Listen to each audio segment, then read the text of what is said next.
बिस्मिल्लाहिर्रहमानिर्रहीम। Dear students, अस्सलामु अलैकुम। हम 10th क्लास के फिज़िक्स का unit 18 atomic and nuclear physics पढ़ रहे हैं और इसका टॉपिक नंबर 18.5 है half life and it's measurement.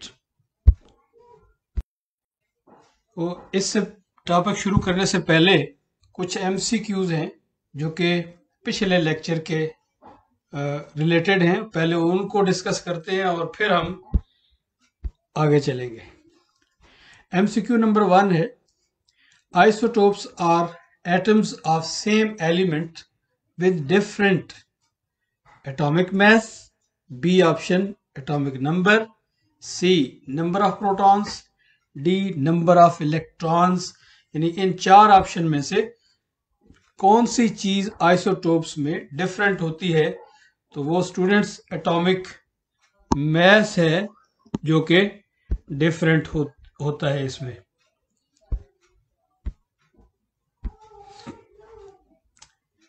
तो नेक्स्ट नंबर 2 है, one of the isotopes of uranium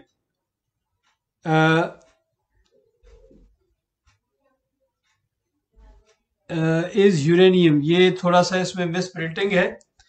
one of the isotopes of uranium is, तो यही यहां पर भी होगा। ये uranium 92-238। The number of neutrons in this isotope is, यानी ये जो लिखा हुआ है ये इस जगह पे होगा यहां पर।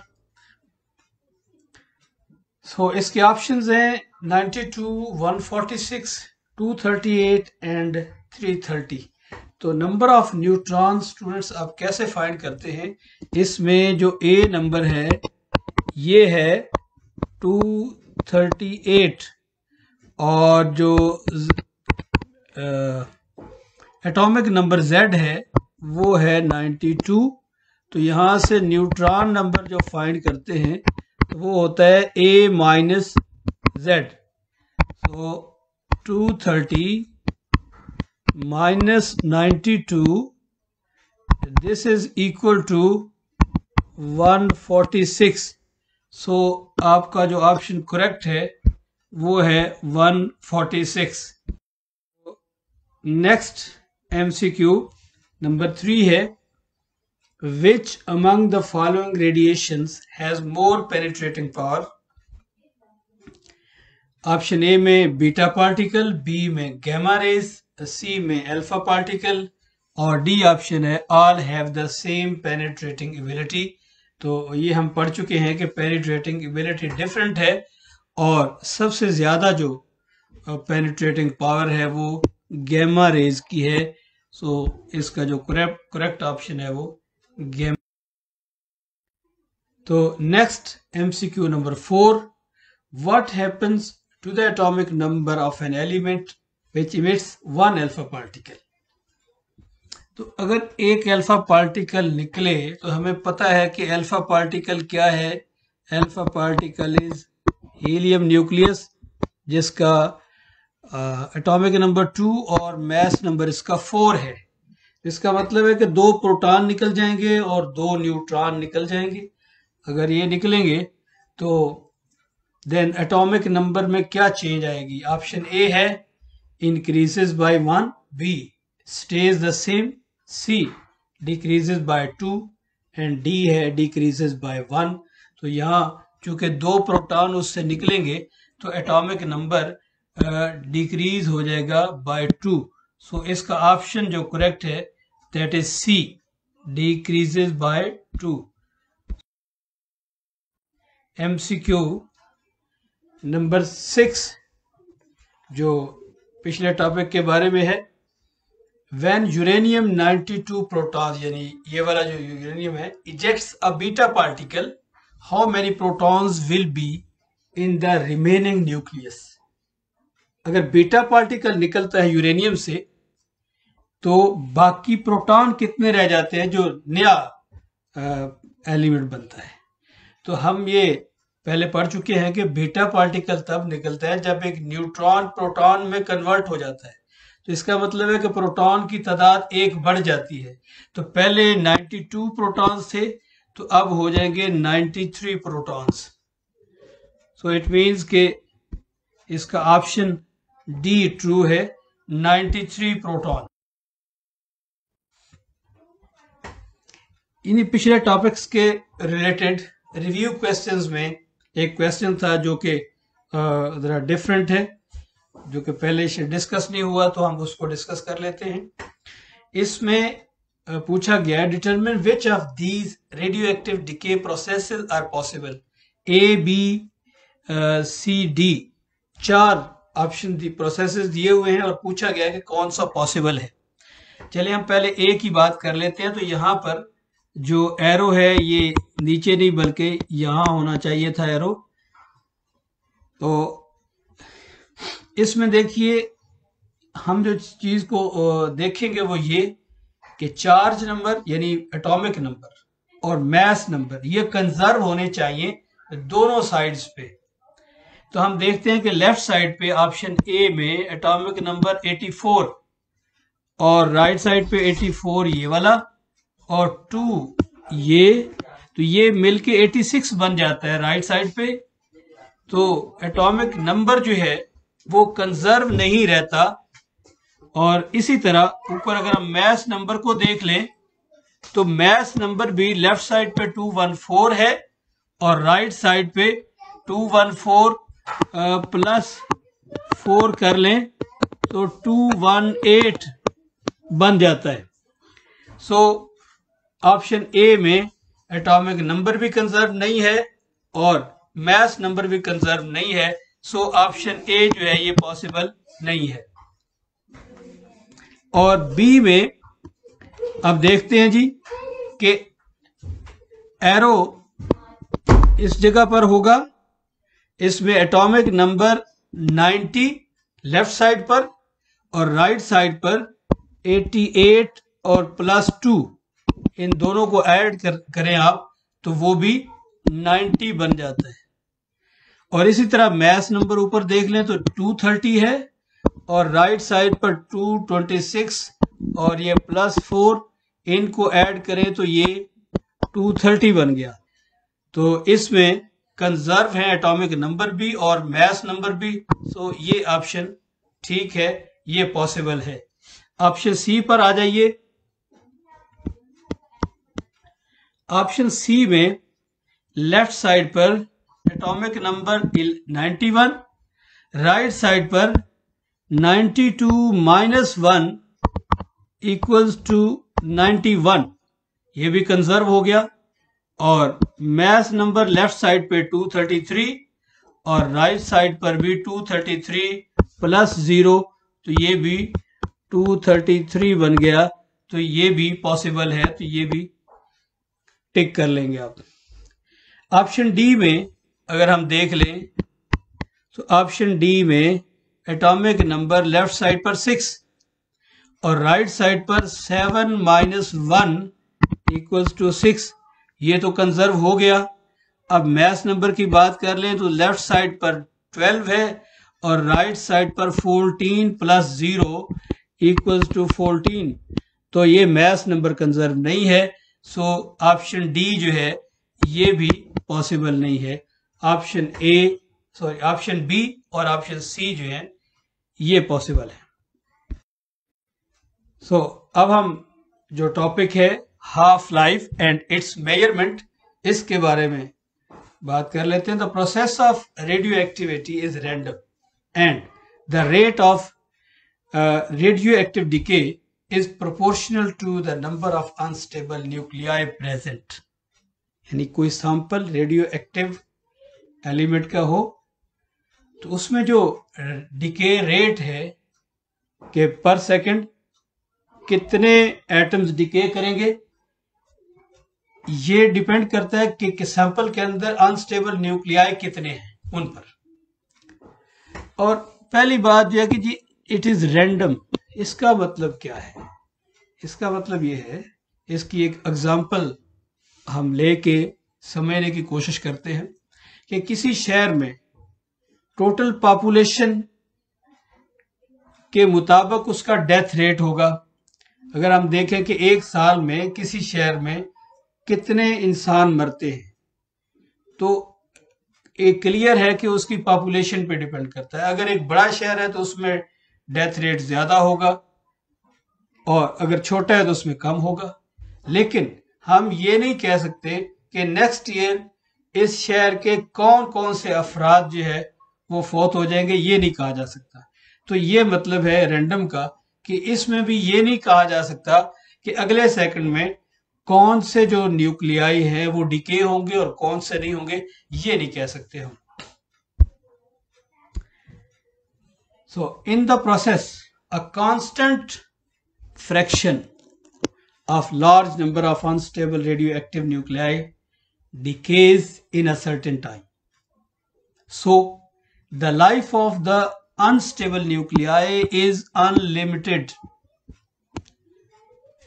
and difficult to measure. Unlimited का क्या मतलब है? Unlimited ये है, इसका ये मतलब है कि पहले जितनी भी तादाद थी, तो आगे हम बात करेंगे हाफ लाइफ की, कि वो टाइम है जिसमें उसके आधे जो एटम्स है वो डिके कर जाते हैं, तो फिर आधे रह जाएंगे, तो फिर डिके रेट भी कम होता जाएगा। जैसे जैसे अनस्टेबल न्यूक्लियाई कम होते जाएंगे, साथ साथ डिके रेट भी कम होता जाएगा। तो इसलिए किसी भी सैंपल के बारे में हमारे लिए ये कैलकुलेट करना आसान नहीं कि कितने टाइम के बाद ये कंप्लीटली डिके होंगे। कंप्लीटली डिके होने के लिए इन्फिनिट टाइम चाहिए। सो अब हम हाफ लाइफ की बात करते हैं कि हाफ लाइफ क्या है। The time during which half of the unstable radioactive nuclei disintegrate is called half life of the sample of radioactive element. यानी आधे जो न्यूक्लियाई हैं वो डिसइंटीग्रेट होके किसी और एलिमेंट में चेंज हो जाए, वो टाइम हाफ लाइफ कहलाता है। और इसको आप रिप्रेजेंट करते हैं टी हाफ से। सबस्क्रिप्ट में आप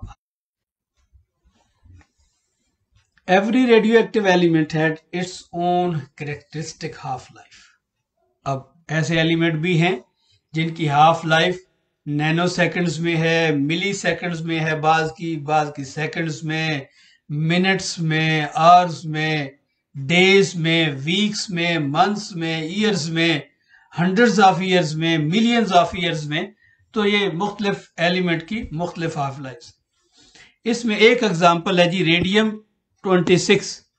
इसकी हाफ लाइफ है 1620 ईयर्स। इसका क्या मतलब हुआ कि 1620 साल के बाद उसके आधे जो सैंपल है वो डीके कर जाएगा, हाफ उसमें से। यानी half of the radium 26 sample will be converted to other elements in 1620 years. और अगले 16 एंड 20 ईयर्स में जो बाकी रह गया था उससे आधे, यानी अगर हम इसको टोटल ऐड कर लें तो ये 3240 ईयर्स के बाद 1/4 तादाद रह जाएगी इसकी रेडियम 226 की। और इसी तरह आगे जैसे जैसे टाइम गुजरता जाएगा तो वो उसकी तादाद कम होती जाएगी।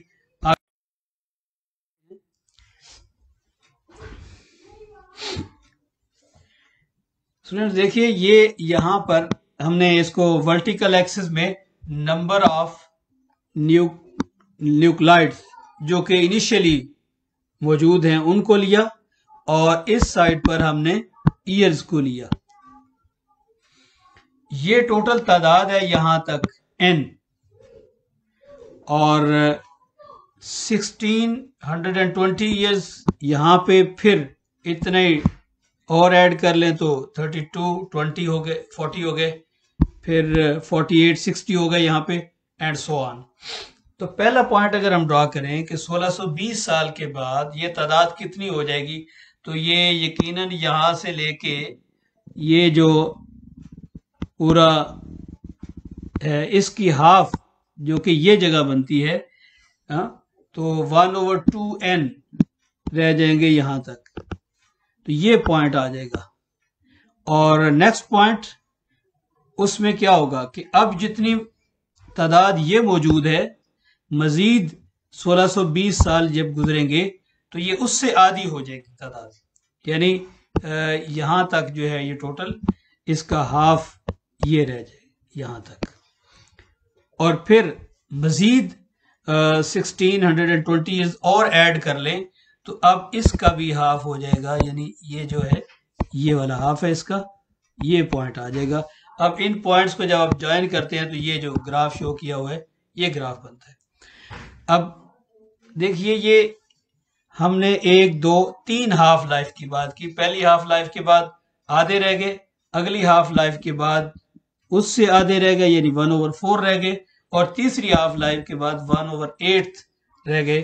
और अगर एक और हाफ लाइफ की बात करें तो ये पॉइंट मजीद इस तरह आगे, ये पॉइंट आगे चलता जाएगा।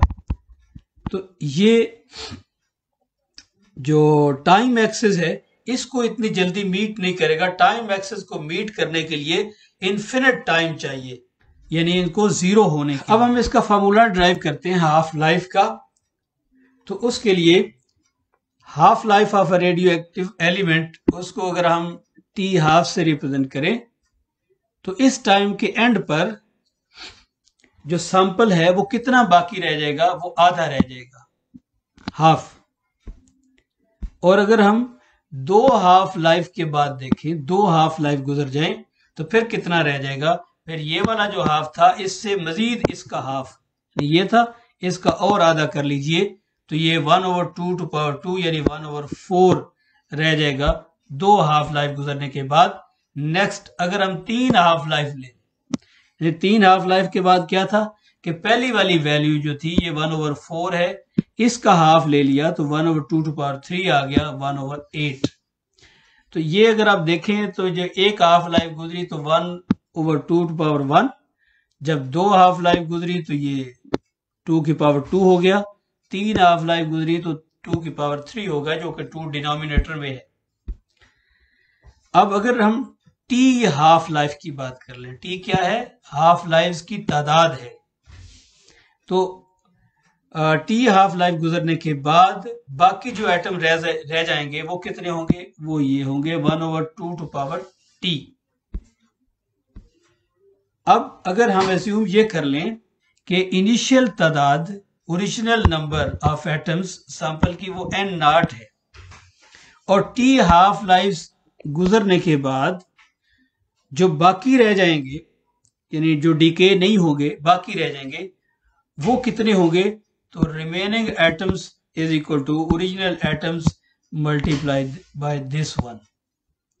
तो फॉर्मूला हमारे पास ये बन जाएगा n is equal to n0 multiplied by 1/2 यहां पर n रिमेनिंग एटम्स हैं जो कि अभी डिके नहीं हुए, और n0 ये स्टार्ट वाले तादाद है टोटल उस सैंपल में एलिमेंट्स की, रेडियो एक्टिव एलिमेंट्स की, और t यहां पर नंबर ऑफ हाफ लाइव्स है।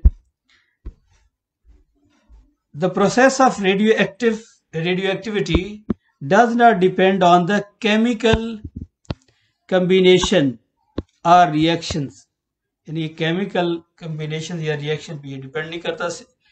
It is also not affected by any change in the physical conditions like temperature, pressure, electrical and magnetic fields। यानी टेम्परेचर कम या ज्यादा हो जाए रेडियो एक्टिव सैंपल का कोई फर्क नहीं पड़ेगा, प्रेशर में कोई चेंज आ गई, इलेक्ट्रिक या मैग्नेटिक फील्ड्स अप्लाई कर दिए तो भी उससे कोई फर्क नहीं पड़ेगा। अब एक एग्जांपल है 18.2, इसको डिस्कस करते हैं। The activity of a sample of a radioactive bismuth decreases to 1/8 of its original activity in 15 days. ये टाइम कितना, 15 डेज, और जो डिक्रीज होगी तो 1/8 बाकी रहेगी। तो हमें कहा गया है कि calculate the half life of the sample. तो हम एज्यूम कर लेते हैं कि सैंपल की हाफ लाइफ है टी हाफ और A naught is the original activity of the sample, उसको हमने ए नॉट से रिप्रेजेंट कर लिया। अब एक हाफ लाइफ गुजरने के बाद कितने रह जाएंगी activity? A not by 2, 1/2 A not. और एक और हाफ लाइफ गुजरी, 2 हाफ लाइफ गुजरने के बाद ये जो तादाद ये थी ए नॉट बाई 2, इसका हाफ हो गया तो ए नॉट बाई 4। और एक और अगर हाफ लाइफ गुजरी, 3 हाफ लाइफ होगी, तो इसके बाद क्या होगा? ए नॉट बाई 4 का मजीद हाफ हो गया तो ए नॉट डिवाइडेड बाई 8। तो यानी उसने ये हमें बताया हुआ है कि 1/8 रह जाती है एक्टिविटी, तो 1/8 रह जाने के लिए 3 हाफ लाइफ चाहिए। So it means activity drops to 1/8 of the original activity A naught in a time of 3 half lives. So it means कि 3 half lives is equal to 15 days. 15 दिन लगे थे तो 15 दिन 3 हाफ लाइफ के बराबर है, तो एक हाफ लाइफ क्या होगी? 15 divided by 3 is equal to 5 days. तो ये 5 डेज आ गई। So this means that half life of the sample is 5 days. Next example, radioactive element has a half life of 40 minutes. ये half life. Initial count rate was 1000 per minute. पूछा क्या गया है? How long will it take for the count rate to drop to a part A to 50 per minute? ये पहला part है। Part B में पूछा गया कि 125 पर मिनट जब रह जाएगा तो टाइम कितना लगेगा। थर्ड में पूछा गया plot a graph of the radio active DK of the element. तो सॉल्यूशन में the initial count rate is 1000। अच्छा 1000 है तो चूंकि हाफ लाइफ 40 मिनट्स है तो 40 मिनट के बाद 1000 की से 500 रह जाएगा। अच्छा स्टूडेंट्स एक बात जरा ध्यान में रखिएगा, यहां पर नंबर ऑफ एलिमेंट की बात नहीं है बल्कि यहां पर बात है काउंट रेट की। तो काउंट रेट भी जैसे जैसे original number of atoms come होते हैं तो वैसे वैसे काउंट रेट भी कम होता है। और इसी तरह जो एक्टिविटी की बात थी पिछली एग्जांपल में वो भी चेंज होती है जैसे जैसे नंबर ऑफ एटम्स कम होते हैं। तो जो फार्मूला हमने हाफ लाइफ का पढ़ा उसके लिए आप काउंट रेट भी यूज कर सकते हैं, उसके लिए एक्टिविटी भी यूज कर सकते हैं और उसके लिए अनस्टेबल न्यूक्लियाई के लिए भी वो फार्मूला यूज कर सकते हैं आप। तो एक हाफ लाइफ गुजरने के बाद ये काउंट रेट 1000 से 500 हो जाएगा और मजीद एक हाफ लाइफ यानी 40 मिनट्स गुजरने के बाद ये 250 हो जाएगा और मजीद एक हाफ लाइफ गुजरने के बाद उसका भी आधा 125 रह जाएंगे। तो ऑप्शन ए जो था कि 250, ये 250 है तो 250 होने में 2 हाफ लाइफ लगी, एक ये वाली और एक ये। तो 40 + 40 कितना हुआ? 80। तो 80 मिनट्स जो है वो लगेंगे 250 पर मिनट काउंट रेट रह जाने में। अब नेक्स्ट है कि 125 पूछा गया है पर मिनट। तो 125 के लिए 3 हाफ लाइव्स हैं, ये तीसरी भी है तो तीनों को आप ऐड कर लीजिए 40 + 40 + 40 तो ये हो जाएगा 120 मिनट्स यानी 2 आवर्स टाइम चाहिए 125 डिके रेट होने में। अब ऑप्शन जो है वो सी है, ग्राफ नीचे शो किया गया है इसमें। उसके लिए जैसे हम पहले ग्राफ डिस्कस कर चुके हैं कि हम इस वर्टिकल एक्सिस में काउंट रेट पर मिनट ले लेते हैं और यहाँ पे 1000 लिखा, यहाँ से 0 से शुरू होगा, ये 200 यहाँ पर फिर 400 600 और ये 800 और यहाँ पर 1000 है। तो पहली हाफ लाइफ जब गुजरेगी तो ये 500 रह जाएगा यहाँ तक ये, और दूसरी हाफ लाइफ जो गुजरेगी तो ये 500 से 250 रह जाएगा जो कि यहाँ तक है, ठीक है। और तीसरी जो हाफ लाइफ है उसके बाद ये 125 रह जाएंगे जो कि ये पॉइंट है। तो इस तरह से आप किसी का ग्राफ भी प्लॉट कर। Thank you students, Allah Hafiz.